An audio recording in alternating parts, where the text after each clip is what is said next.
NDMA کے national emergencies operation centre نے آج سے 10 جولائی تک کے لیے موسمی صورتحال اور دریاؤں میں پانی کے بہاؤ کا جائزہ جاری کر دیا۔ آج سے شمالی علاقوں میں فعال موسمی نظام داخل ہونے کا امکان ہے۔ کشمیر، بالائی خیبر پختونخوا، اسلام آباد، پوٹھوہار اور شمال مشرقی پنجاب میں گرج چمک کے ساتھ بارش متوقع ہے۔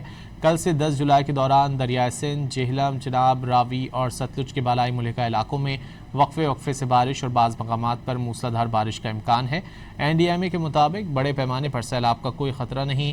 پہاڑی ندی نالوں اور چھوٹے برساتی نالوں میں اچانک پانی کے بہاؤ میں مقامی سطح پر اضافہ متوقع ہے۔ شدید بارش کے دوران شہری علاقوں میں سیلابی صورتحال اور نشیبی علاقے زیر آب آنے کا خدشہ ہے۔ خیبر پختونخوا، گلگت بلتستان اور آزاد کشمیر کے پہاڑی علاقوں میں لینڈ سلائیڈنگ اور مٹی کے تودے بھی گر سکتے ہیں۔ NDMA کے نیشنل ایمرجنسیز آپریشن سینٹر نے آج سے 10 جولائی تک کے لیے موسمی صورتحال اور دریاؤں میں پانی کے بہاؤ کا جائزہ جاری کر دیا۔ آج سے شمالی علاقوں میں فعال موسمی نظام داخل ہونے کا امکان ہے۔ کشمیر، بالائی خیبر پختونخوا، اسلام آباد، پوٹھوہار اور شمال مشرقی پنجاب میں گرج چمک کے ساتھ بارش متوقع ہے۔ کل سے 10 جولائی کے دوران دریائے سندھ، جہلم، چناب، راوی اور ستلج کے بالائی ملحقہ علاقوں میں وقفے وقفے سے بارش اور بعض مقامات پر موسلادھار بارش کا امکان ہے۔ NDMA کے مطابق بڑے پیمانے پر سیلاب کا کوئی خطرہ نہیں۔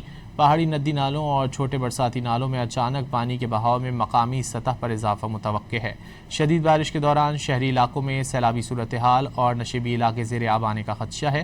خیبر پختونخوا، گلگت بلتستان اور آزاد کشمیر کے پہاڑی علاقوں میں لینڈ سلائیڈنگ اور مٹی کے تودے بھی گر سکتے ہیں۔